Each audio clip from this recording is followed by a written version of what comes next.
میں آپ کو یہاں پر ایک اپنا چند دن پہلے کا ایک واقعہ سناتا ہوں، اور سنا اس لیے رہا ہوں تاکہ آپ کو تربیت دوں اور آپ کے لیے راستہ مہیا کروں۔ آقا علیہ السلام کی سیرت طیبہ آپ کو سنا رہا ہوں، میرے ایمان کا، میرے ایقان و عرفان کا، اور آقا علیہ السلام کی سیرت طیبہ کے داعی اور مبلغ ہونے کا تقاضا ہے کہ میں ایمانداری سے اپنی ایک کیفیت تھی قلب کی، وہ آپ کو بیان کروں۔ یہ لانگ مارچ سے پہلے اور اس کے بعد بعض لوگ بے انتہا ذاتیات پر، ذاتی حملوں پر، کردار کشی پر اور جھوٹی تہمتوں پر اتر آئے تھے، اور اس انتہا تک چلے گئے کہ ایک روز پریس کانفرنس میں میں نے اپنی زندگی بھر کے معمول سے ہٹ کر، اپنی عادت سے ہٹ کر، اپنی طبیعت و اخلاق سے ہٹ کر، یعنی اس ماحول کے جبر میں کسی پر تہمت لگائے بغیر، مگر میں نے سخت اور تلخ لہجے میں ان لوگوں کو جواب دیا۔ سخت لہجہ تھا، تلخ لہجہ تھا، جو میری طبیعت اور میرے اخلاق اور میری عادت کے مطابق نہیں تھا۔ ان کو سخت جواب دیا کسی حکمت کے پیش نظر۔ آپ اندازہ کر لیں، تہمت نہیں لگائی، گالی نہیں دی گالیوں کے جواب میں، مگر لہجہ زیادہ ترش اور سخت تھا جو میرا معمول نہ تھا۔ میں اس کے بعد پریس کانفرنس کے بعد شام تک اور رات تک مجھے سکون نہیں رہا، میرے ذہن پر بوجھ رہا، اور میری طبیعت مجھ سے کہتی رہی کہ یہ تو آپ کا معمول نہیں تھا، یہ تو آپ کی زندگی نہیں تھی، یہ تو آپ کا شعار نہیں تھا، یہ تو آپ کا اخلاق نہیں تھا، یہ تو آپ کا منصب نہیں تھا۔ میری طبیعت مجھے کہتی رہی، اور میں ملال میں رہا کہ اگر کوئی لاکھ گالیاں بھی ہر روز دے دیتا اور کروڑہ بار بھی جھوٹی کردار کشی کی مہم کر دیتا، مگر پھر بھی سنت نبوی اور اسوہ رسول کے تحت مجھے نہیں چاہیے تھا کہ میں ترش یا سخت لہجے میں بھی اس کو رد کروں، جواب دوں۔ تو بڑی مشکل سے میری طبیعت پہ ایک دن رات گزرنے کے بعد یہ بوجھ اترا۔ سو میں آپ کو نصیحت کرنا چاہتا ہوں، اور میں یہ برملا آج کی رات لاکھوں لوگوں اور کروڑوں لوگوں کو سنانا چاہتا ہوں۔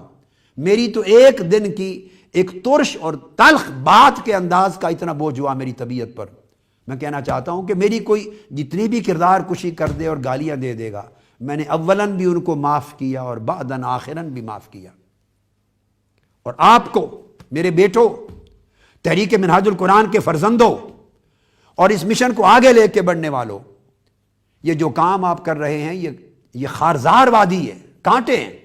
ممکن ہے لوگ پھر بھی ذاتیات پر حملے کرتے رہیں، جھوٹی تہمتیں لگاتے رہیں، گالی گلوچ کرتے رہیں، کردار کشی کرتے رہیں، مگر میری تربیت اور تعلیم دے رہا ہوں آپ کو، اور میں نے خود معذرت کرتا ہوں باوجود کسی کی کردار کشی اور لاکھوں تہمتوں کے، میرے تلخ اور ترش کلام سے بھی کسی کی دل آزاری ہوئی ہو، کسی کی بھی، تو میں اس سے بھی معذرت خواہ ہوں۔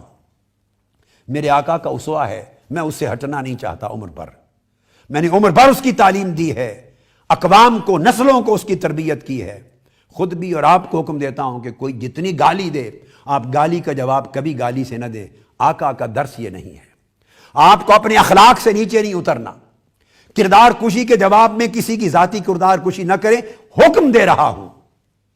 اذا خاطبهم الجاہلون قالوا سلاما، درگزر کریں، دلیل کی بات کو دلیل سے رد کریں، مگر ذاتیات پہ نہ جائیں، اخلاق سے نیچے نہ اتریں، کردار کشی کی طرف نہ جائیں، لغو بات کا جواب نہ دیں۔ یہ میرا حکم ہے، جو بھی ٹی وی پر جائے وہ اس کردار، اخلاق اور منصب کے تقاضوں کا خیال رکھے۔ اگر خیال نہیں رکھے گا تو سمجھے اس کا میرے ساتھ اور میرے مشن کے ساتھ کوئی تعلق نہیں ہے۔ ہم نہیں چاہتے کہ ہماری زندگی اسوہ رسول کی راہ سے ہٹ جائے۔ آگے پرخار راستے آئیں گے، بڑے بڑے مشکلات کے مرحلے آئیں گے، آپ کے صبر کے امتحان ہوں گے، حملے ہوں گے، تہمتیں ہوں گی، کردار کشی ہوں گی، جھوٹی ہر روز خبریں چلیں گی۔ آپ کو اپنے صبر کو، استقامت کو، تحمل کو، حلم کو، بردباری کو تھام کے اسوہ مصطفیٰ کو نگاہ کے سامنے رکھنا ہوگا کہ آقا علیہ السلام نے کتنے صبر و تحمل کی تعلیم دی اور کتنے عظیم صبر و تحمل کا درس اپنے اسوہ اور اپنے عمل مبارک سے دیا۔ اگر ہماری قوم اور معاشرہ اس راہ پہ چلے اور ہر شخص اخلاق کے پیکر بننے کی کوشش کرے اور عفو درگزر کرے اور تحمل اور بردباری کو اپنائے ہر شخص، تو پورے معاشرے میں خیر پیدا ہو سکتی ہے۔ ہم دلیل کی قوت کو رواج دیں، گالی کی قوت کو نہیں۔ ہم شرافت اور عظمت کی قوت کو رواج دیں، تہمت کی قوت کو نہیں۔ ہم اخلاق کی قوت کو رواج دیں، بد اخلاقی کی طریق کو نہیں۔ ہماری قوم اور امت مسلمہ اس راستے پہ چل کر بڑی عظمتوں سے ہمکنار ہوگی۔ شیخ الاسلام ڈاکٹر محمد طاہر القادری کے آفیشیل یوٹیوب چینل کو سبسکرائب کریں اور بیل آئیکن کلک کریں۔